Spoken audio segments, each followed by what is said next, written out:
बहुत हुआ सम्मान बेटा, बहुत हुआ सम्मान, बहुत हुआ सम्मान। लेकिन एक तो बात है कि हमारे देश में मुद्दे बड़े चमकदार हैं।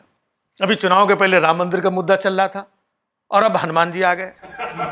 अब हनुमान जी के बारे में देखिए कितनी बातें हो रही। कोई कह रहा है कि हनुमान जी दलित थे, कोई कह रहा है कि हनुमान जी मुसलमान थे। दलित तक तो ठीक था, मुसलमान यार, इस बात से हिंदू लोग बहुत ज्यादा टेंशन में हैं और मुसलमान लोग उससे ज्यादा टेंशन में क्योंकि मुसलमानों को लग रहा है कि अब जुमे के साथ साथ क्या मंगलवार को भी नमाज पढ़नी पड़ेगी। अब कोई कह रहा है कि वो दलित थे। आप लोग एक बात नोट करिए, यूपी में हर गली नुक्कड़ चौराहे पे 10 कदम पे हनुमान जी का मंदिर है कि नहीं है? फिर भी 2014 के इलेक्शन में मायावती को एक भी सीट नहीं मिली।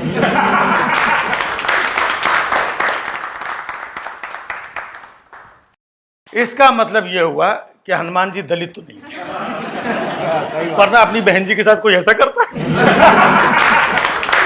सब लोग अपनी अपनी बात कह रहे हैं, तो मुझे लग रहा है कल को कोई ये भी कह सकता है कि हनुमान जी का सरनेम मोदी था। मैंने पूछा यार ये कैसे हो सकता है? मतलब क्यों नहीं हो सकता है? हनुमान जी भी उड़ते बहुत थे।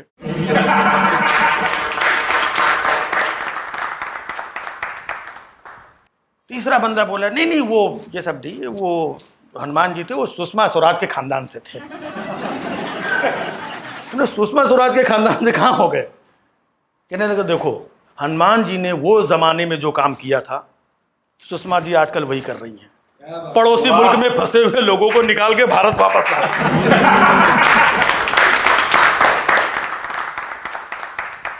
अच्छा हद तो तब हो गई जब एक बंदा कहने लगा कि हनुमान जी कांग्रेसी थे। मैंने कहा कांग्रेसी कैसे हो गए? बोले हनुमान जी के पंजे में इतनी ताकत थी कि वो गदा उठाए घूमते रहते थे। हमने कहा वो गधा उठाए घूमते थे, गधा उठाए नहीं घूमते रहते। लोग अपने तरीके से कुछ ना कुछ कह रहे हैं। एक शख्स ने तो ये बोल दिया कि हनुमान जी चाइनीज थे। चाइनीज बोल दिया।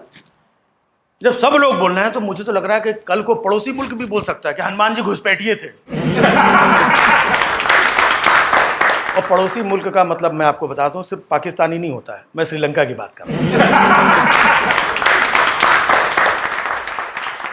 क्योंकि श्रीलंका में हनुमान जी बगैर परमिशन के, बगैर वीजा के घुस करके बवाल करके लौट आए थे।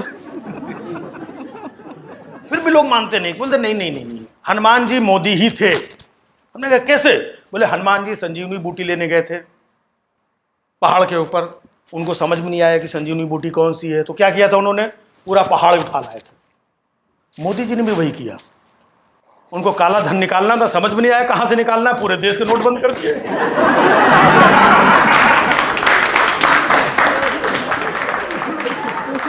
एक और मोदी सरकार में मंत्री हैं, नाम सुना होगा आपने, रामदास आठवले।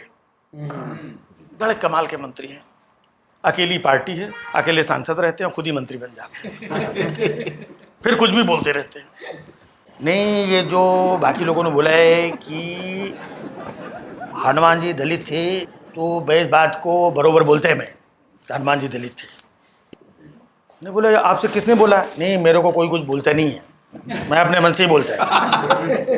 15 लाख सबके अकाउंट में धीरे धीरे आएंगे, आरबीआई भी दे नहीं रही है, ये बात कोई मेरे को बोला नहीं था, मैं खुद ही बोला। मैं बोला आप तो जिम्मेदार मंत्री हैं। नहीं नहीं मैं तो सिर्फ मंत्री है, जिम्मेदार मोदी जी है। 5 राज्यों के चुनाव के पहले कुछ लोगों ने हनुमान जी को दलित बोला था।